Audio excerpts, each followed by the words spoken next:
todos? Espero que sim. Vamos então continuar estudando o livro Os Mensageiros? Ótimo!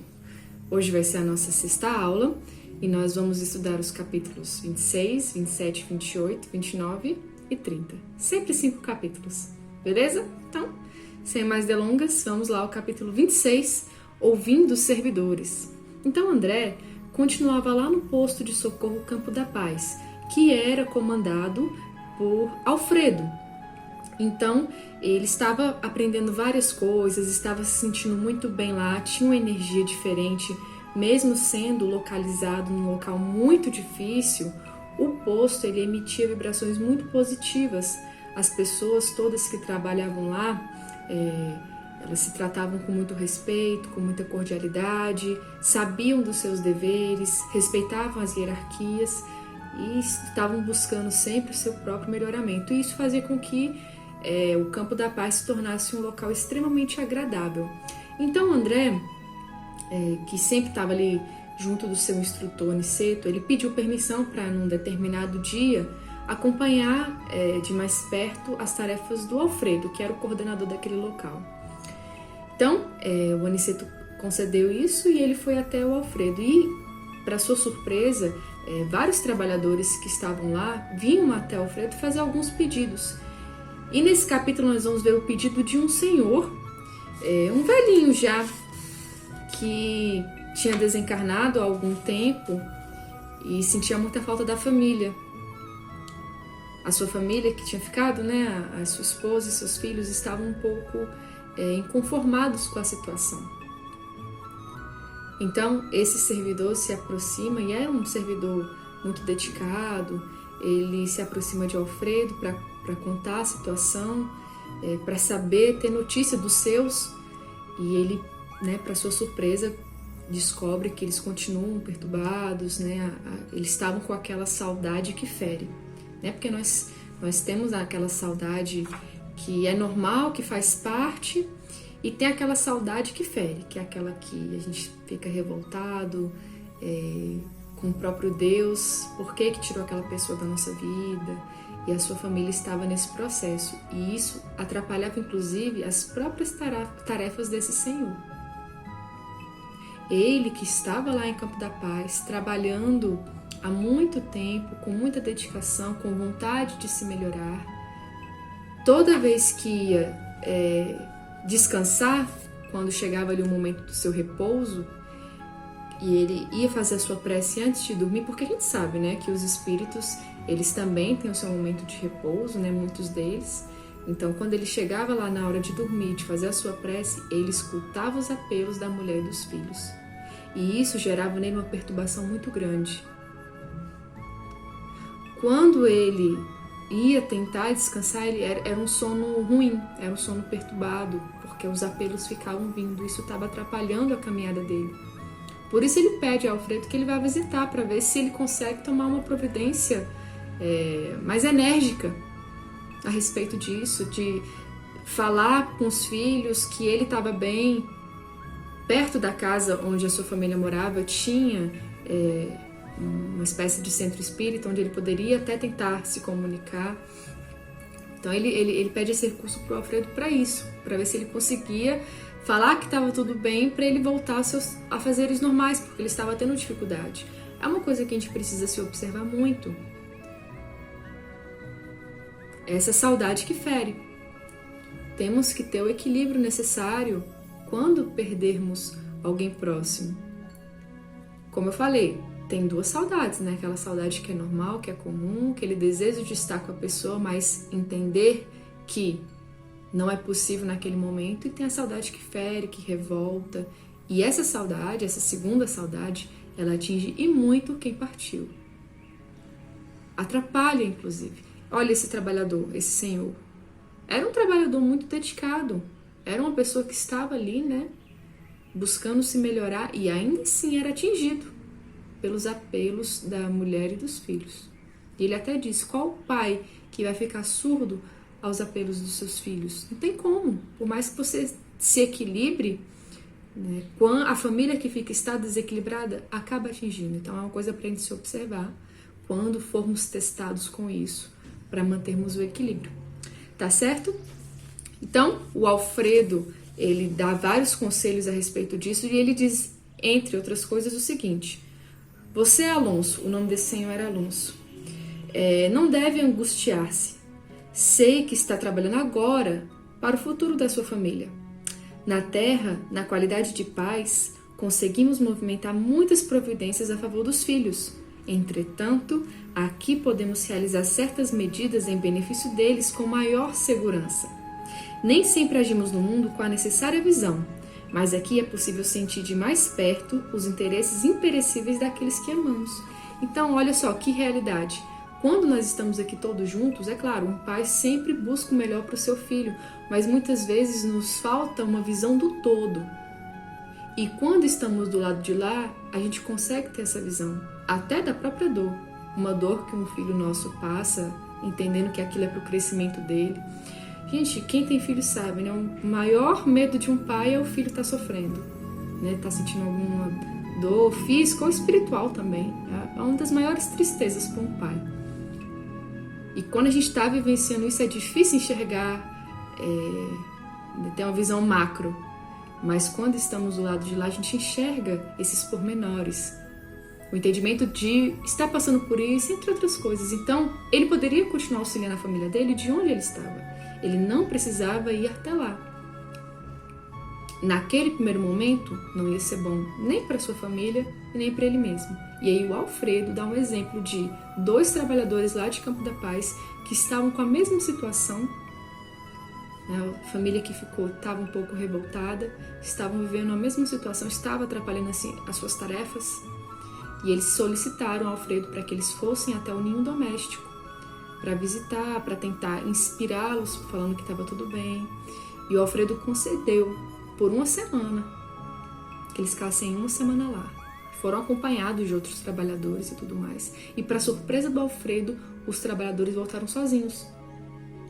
Esses 2 servidores que fizeram a solicitação não conseguiram sair de casa. E ficaram tão envolvidos ali nas angústias do lar, nas angústias domésticas, que não conseguiram voltar para suas tarefas no Campo da Paz. Voltaram para aquela postura de chefe de família, de que tem que estar lá para resolver. Entraram no próprio desequilíbrio dos seus entes e não voltaram para trabalhar mais. Ficaram ali, agarrados no ninho doméstico. Nos quartos, na sala, participando das refeições. Então o Alfredo fala isso pro Alonso e aí o Alonso fica muito surpreendido e termina dizendo assim: desisto do pedido, o Senhor tem razão. Vou continuar daqui ajudando os meus filhos através do quê? Da prece. Da prece, muitas vezes pode ter uma intervenção maior quando o servidor tem mérito, né? Às vezes a família está passando por algo mais grave, ele pede uma intervenção para que alguém vá até lá, fazer um socorro, coisas assim.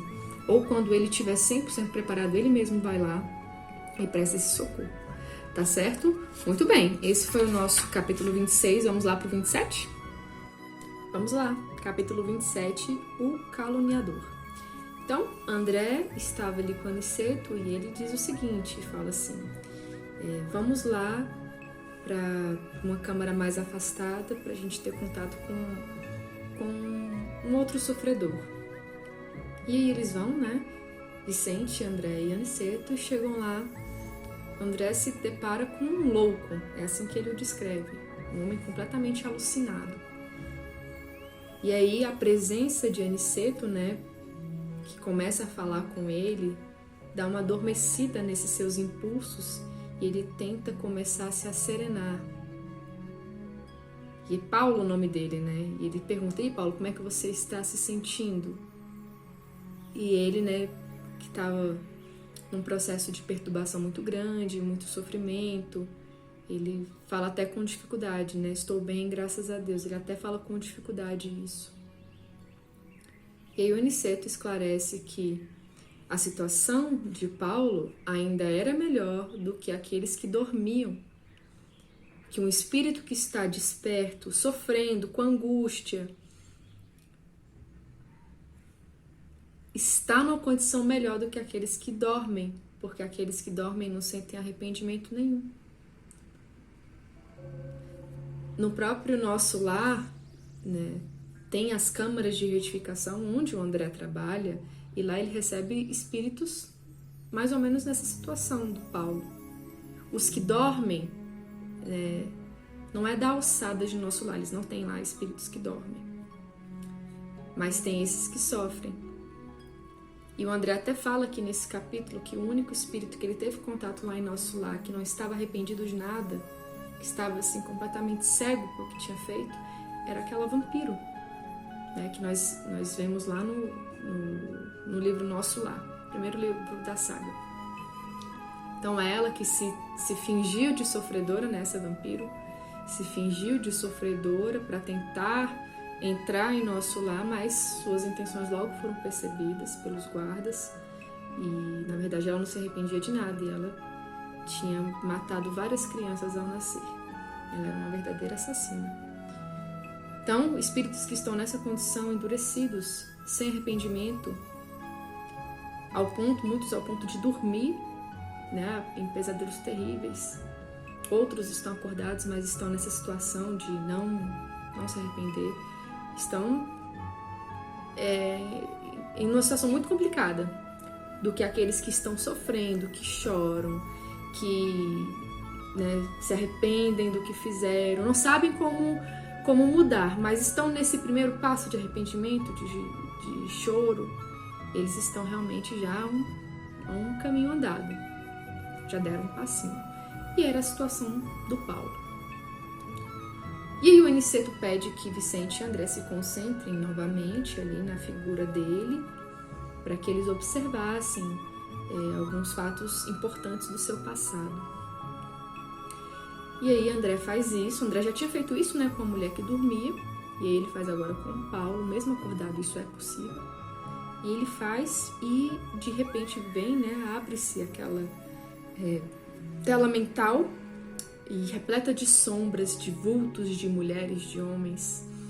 Ele muito perseguido, né, por mulheres que estavam ali ameaçando ele, e homens também que se sentiam traídos. E aí, de repente, André vê a Ismália muito doente e o Alfredo muito envelhecido, muito triste.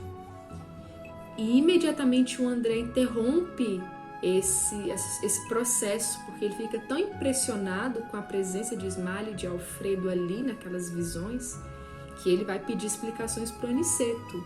E aí ele esclarece: você lembra da história do Alfredo, em que um amigo dele ficou caluniando, falando que a Ismália tinha um caso e tudo mais? Esse amigo é este Paulo que está aqui. Era ele. E ele não tinha feito isso só com o Alfredo e com a Ismália.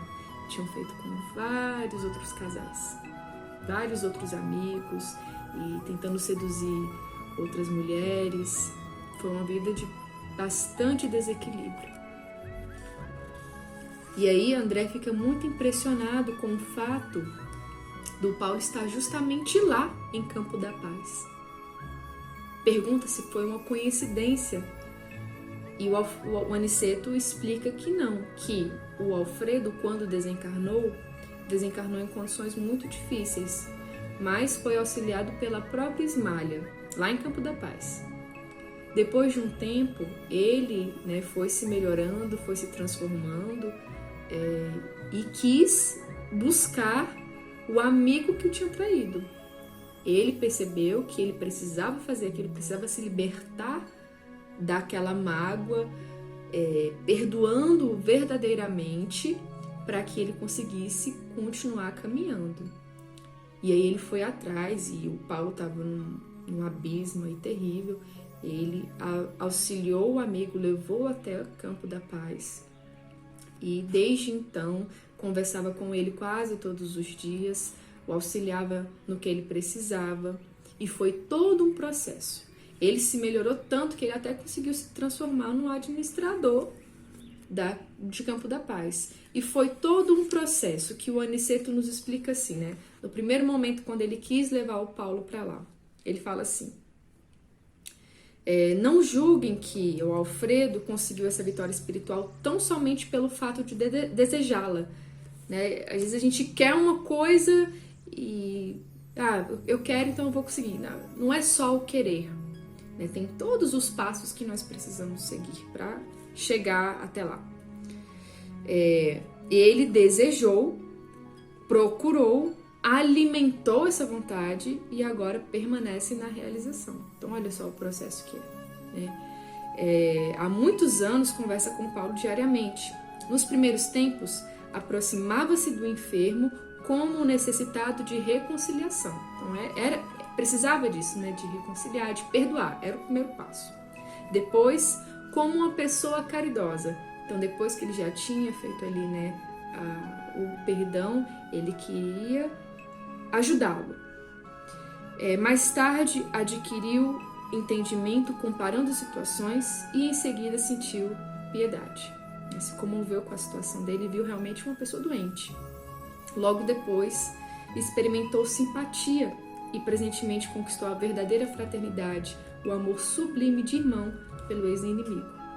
Então, ele primeiro foi um processo de perdoar, perdoou. Depois ele percebeu que ele precisava ser caridoso, precisava gastar suas energias em favor dele, então ele foi caridoso. Depois ele trabalhou em si a piedade, em vê-lo como um doente, uma pessoa que errou, que poderia ser ele também.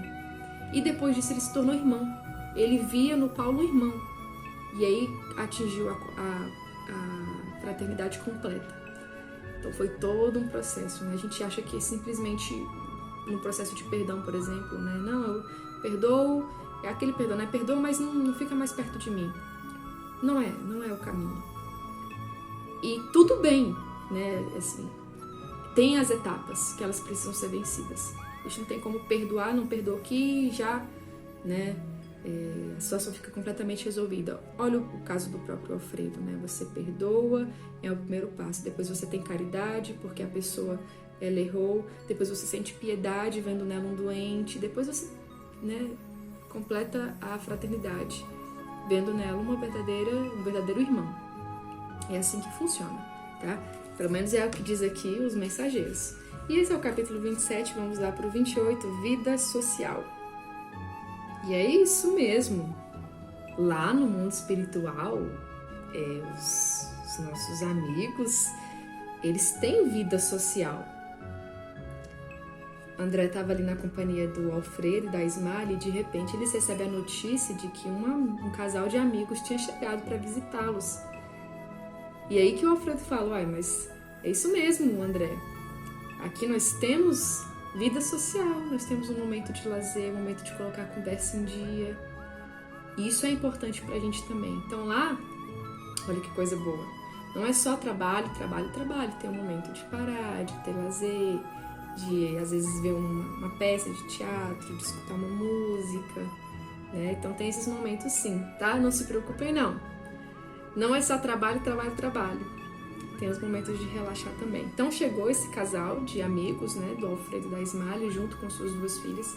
Eles chegaram, André descreve, que era quase idêntico aos velhos carros de serviço público do tempo de Luís XV. Então, vamos pedir pro pessoal da edição colocar aí, nem sei se tem essa imagem, eu já vou jogar aqui pra edição e depois a edição vai ter que procurar. Edição, coloca aí um carro de serviço público do tempo aí de Luís XV para o pessoal ver, coloca aí. Bom, é o que a gente tem, né, de comparação. A gente acredita que seja parecido com isso. Estava sendo puxado por 2 cavalos brancos, segundo André. Então, volta para mim. Então, de lá saíram aí o casal Baccelar e as suas 2 filhas. E era um homem já mais velho, mas com muita disposição, acompanhado de sua esposa também bem nova, bem madura. Nova, mas, né, madura. E suas 2 filhas. E aí eles começaram a conversar, né? Foram pro círculo, assim, só com os homens. E o Baccelar, Aniceto explica, que ele trabalhava ativamente auxiliando os irmãos encarnados aqui nós da Terra. E aí, André e Vicente ficaram interessados em saber como é que estava sendo o auxílio, né, para os irmãos encarnados. E, na verdade, o Bacelar, não sei se vocês já leram, se vocês leem depois vêm os vídeos, ou se vocês viram os vídeos depois leem, ou se só vê os vídeos, né, porque os nossos vídeos são bem completos. Então, quem só tá assistindo as aulas, não se preocupa não, tá sendo bem completinho, tá bem mastigadinho mesmo. Então, o Bacelar vai dar notícias do auxílio prestado aqui à Terra, mostrando que nós, encarnados, estamos bem difíceis.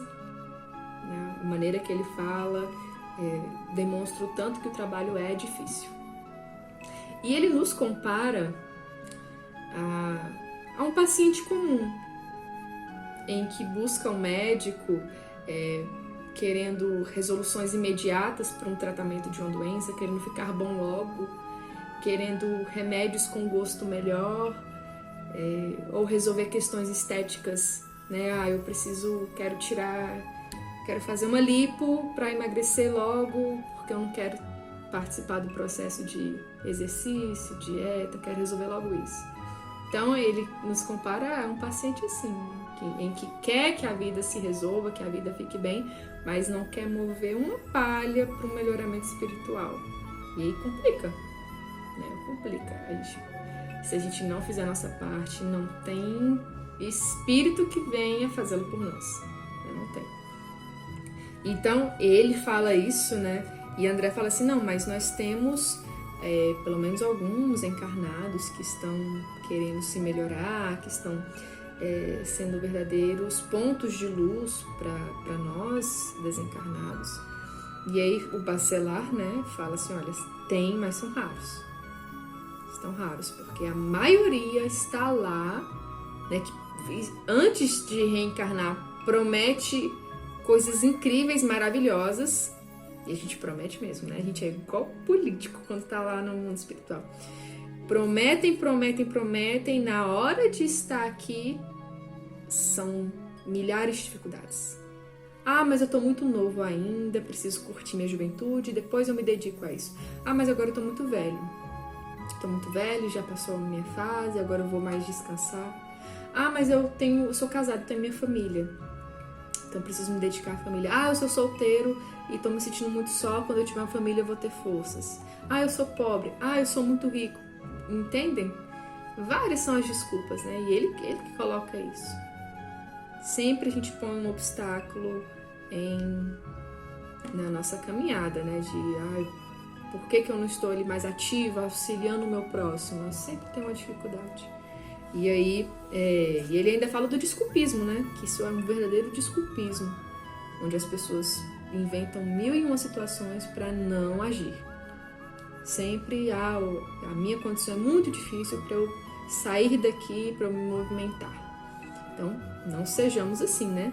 Não pratiquemos o desculpismo e muito menos o vitimismo, né? De, ai meu Deus, a minha vida é muito difícil, por isso que eu não consigo ajudar os outros, por isso que eu não consigo me melhorar.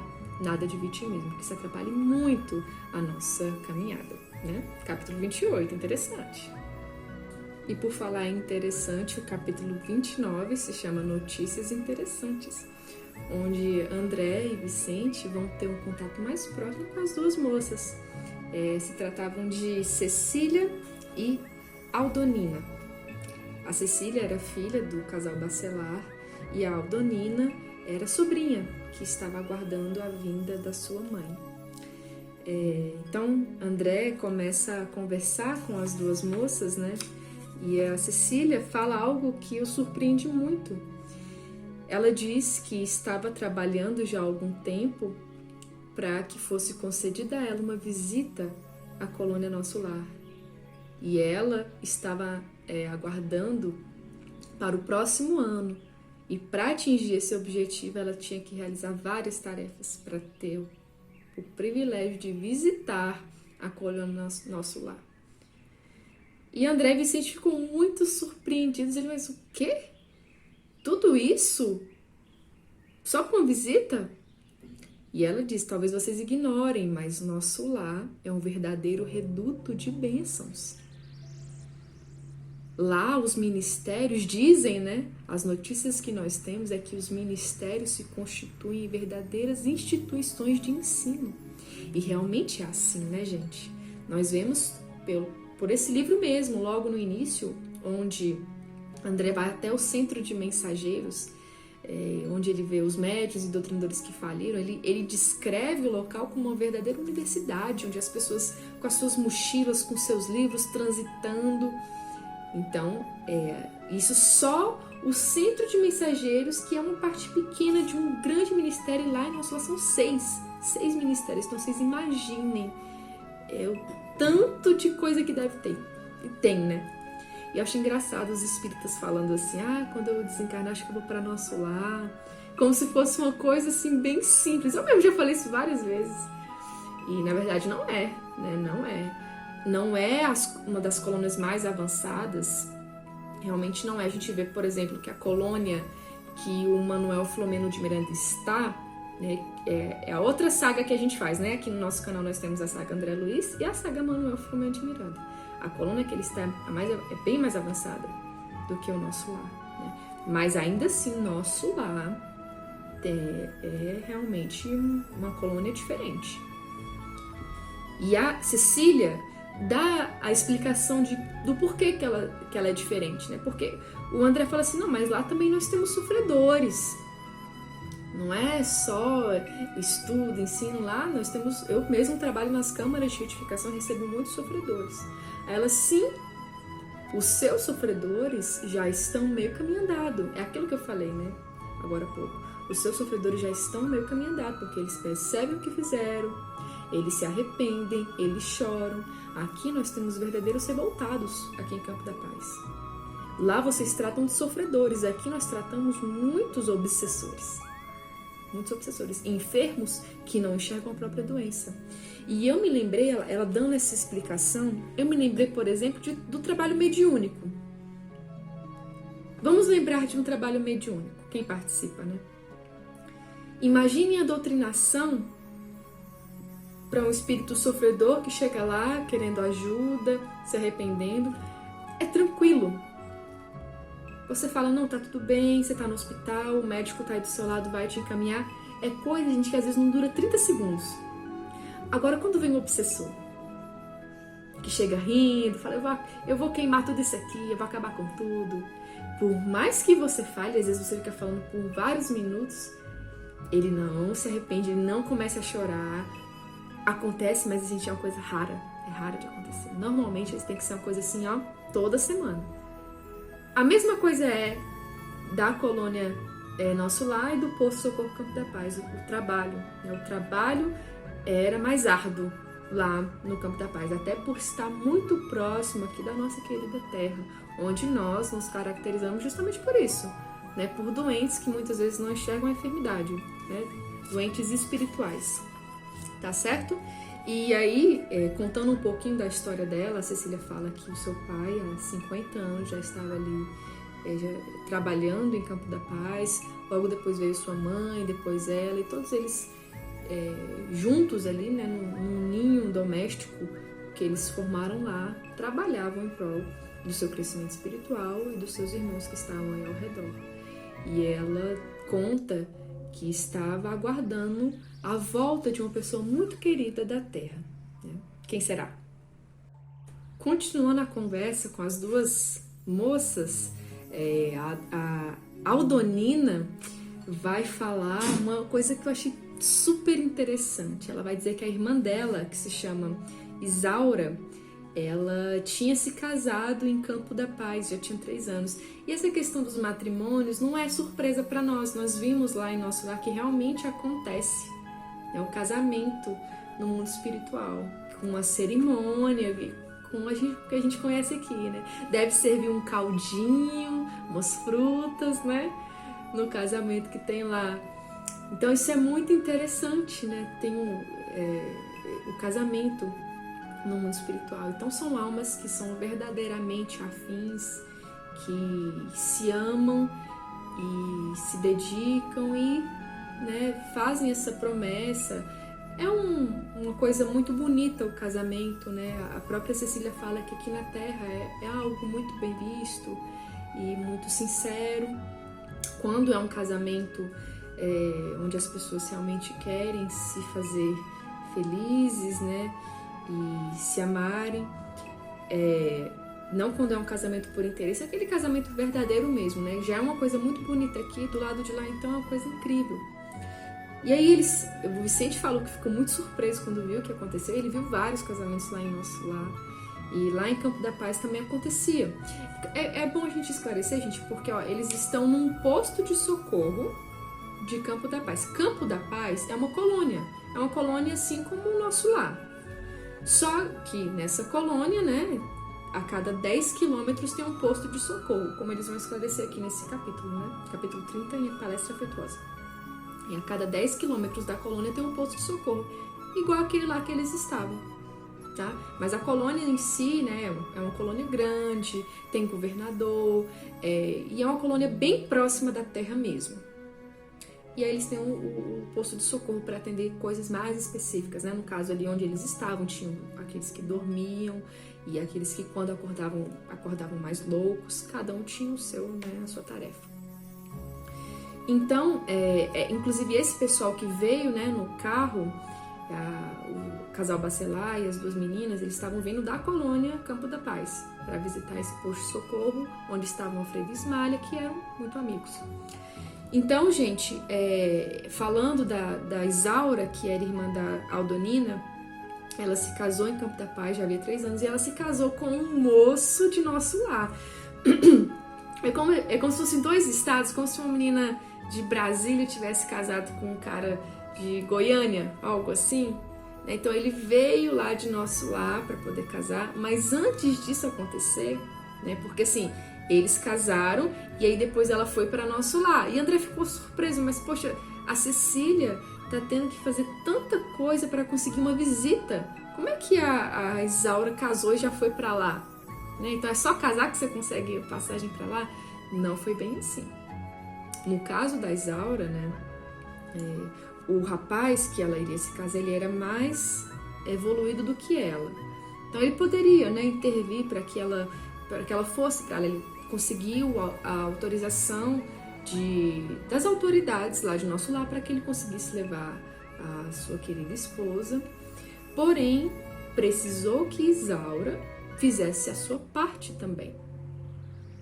Então, ela tinha que trabalhar por 6 anos, direto, o máximo que ela conseguisse, lá em Campo da Paz, antes de conseguir se casar para ir com seu noivo lá para nosso lar. Então, não foi simples assim, não foi, vou casar e vou para lá, não. 6 anos, ela ficou ali, sem a presença do seu amado, trabalhando em Campo da Paz o máximo que ela conseguisse. Depois desse período em que ela se melhorou em vários aspectos, ela casou com um rapaz lá em Campo da Paz e eles seguiram para nosso lar. Então foi algo assim, não foi tão simples, né? Não foi tão simples. E ele trabalhava, eu achei tão interessante o local que esse rapaz trabalhava no nosso lar, no Serviço de Investigação do Ministério do Esclarecimento. Serviço de Investigação. O que será? Gente, nosso lar tem coisa demais, é impressionante. É impressionante o tanto de tarefa que tem. E a Cecília explica que lá em Campo da Paz eles não tinham um ministério de união divina, um ministério de elevação, que são ministérios que tem em nosso lar, que faz com que os habitantes tenham contato com espíritos mais avançados.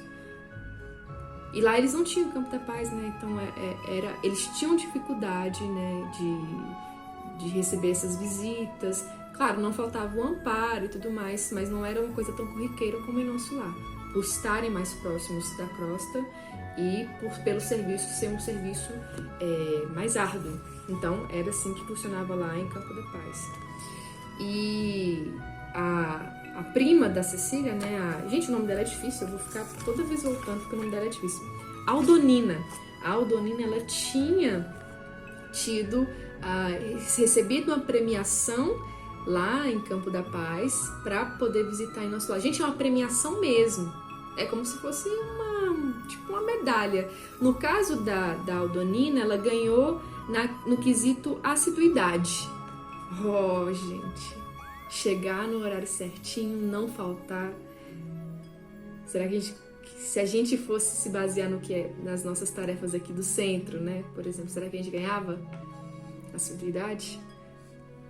Muitos de vocês ganhavam sim. Ganhavam sim. Então ela ganhou, né? Ela foi a mais assídua, ganhou o prêmio para visitar o nosso lar, ficou lá por 15 dias e ela visitou o Bosque das Águas, várias coisas. E ela disse que foi uma experiência incrível para ela, o nosso lar. E a Andrea até pergunta, mas vocês não têm isso lá no Campo da Paz? E elas esclarecem que sim, mas em nosso lar a coisa é um pouquinho mais elevada, mais espiritualizada, por todos esses fatores que eu já expliquei para vocês. Tá certo? Beleza, gente? Muito bem, muito interessantes, né? Muito interessantes. Para finalizar, a Cecília ela fala que o trabalho dela e da sua prima se baseava em auxiliar recém-encarnados. Lá na sua colônia eles realizavam mais ou menos de 15 a 20 reencarnações todos os dias. Então, lá na colônia tinha, né, reencarnações. E quando a pessoa vai reencarnar, ela precisa de um acompanhamento mais perto, pelo menos por 7 anos. E aí era o serviço para elas acompanharem esses recém-encarnados. Tá certo? Muito bem, interessantíssimo esses capítulos, né? Muitas informações novas. A saga de André é riquíssima. Toda vez que a gente lê, a gente relembra alguma coisa, né? E aí marca em nós novamente. E quando for ler de novo, outra informação. É uma saga muito rica, uma das minhas preferidas, sem dúvida. Se não for a minha preferida, né? Então a gente encerra por hoje e na semana que vem a gente continua estudando, se Deus quiser, né? Beijo, fiquem todos com Deus.